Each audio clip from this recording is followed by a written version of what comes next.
Hey guys, welcome back to my channel. Bit of a different one today. We're not looking at the RS today, that's tucked up in the garage behind me, as you can see.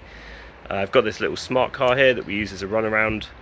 It's got an advisory on the MOT for brakes, so I'm going to change the front discs and pads, see how that goes. Thought the video might be useful to someone else with a smart, so yeah, here we go. Okay guys, so once you've obviously jacked the car up and removed the wheel or both wheels, you should see what I've got here. So you're looking at a couple of 13mm bolts here and here on the back of the caliper to remove it. So I'm just going to go ahead and take those off now. It's worth noting here that you'll probably need to use a 17mm spanner on the other end just to stop it spinning and to actually allow you to get the bolts out. So once you've removed those two bolts, the main part of the caliper should come loose. So just make sure you support it. You can pull that off and just rest that on top so you don't put any extra pressure on the brake lines.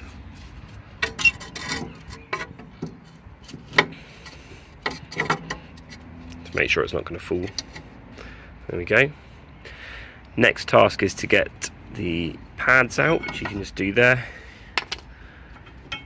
See, this side is actually not worn as much as the other side, so seem to have got a bit of uneven wear there. Next part's going to get the carrier out for the caliper. So there's two bolts on the back. I think they're 18mm. Just double check that in a sec. Going to go ahead and remove them. So yeah, as you remove those two 18mm bolts, the carrier should come off, and then you're free to look at removing the disc in a sec. Nearly there. Feel it. Okay, so next you've got a little Torx bolt in here that needs to come off. I've just paused the video here, guys, because I just wanted to flag that this little Torx screw that I'm now pointing at caused me no end of grief. The other side was absolutely fine, but for whatever reason this side decided it did not want to budge and then promptly decided to round itself off, which was obviously great fun.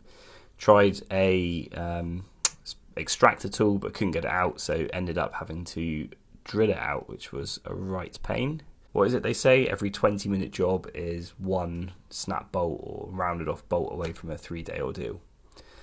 Yeah, fortunately it wasn't 3 days, but not great.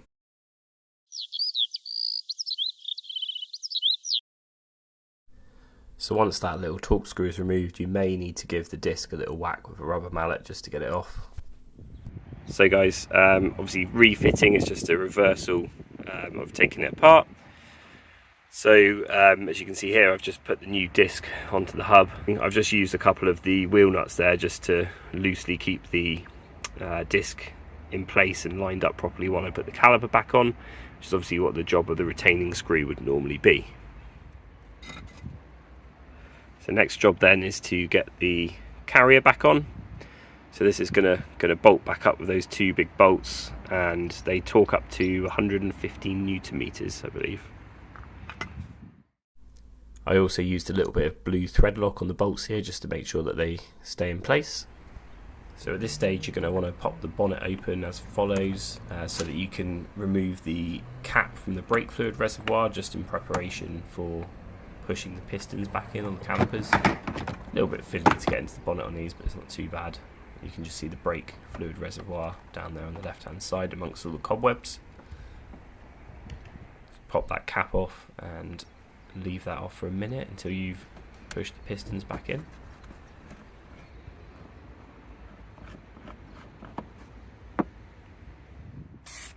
So next, go ahead and apply an even coat of copper grease to the back of the pads, and then once you've done that you can insert them into the carrier as follows. Pop the compressed piston back over the brake pads, making sure to line up the spring clips on top of the pads so that they don't protrude through the hole. You should see that they line up nicely. You can then do up the two 13mm bolts either side of the caliper, and these should be torqued up to 32 Newton meters on refitting. Once you're at this stage on both sides, you're pretty much done. Pop the wheels back on the car and lower it back down off your jack or axle stands. Pump the brakes a couple of times when you first get back in the car to reset the pistons, and bear in mind that the brakes won't feel great for the first few miles as they bed in, so please take extra care.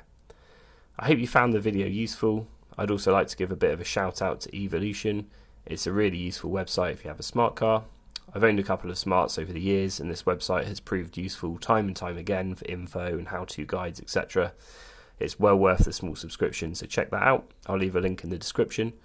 Otherwise, please don't forget to like, comment and subscribe. I'll be adding lots more content in the coming weeks and months, so make sure you check that out. Thanks guys, and I'll see you in the next video.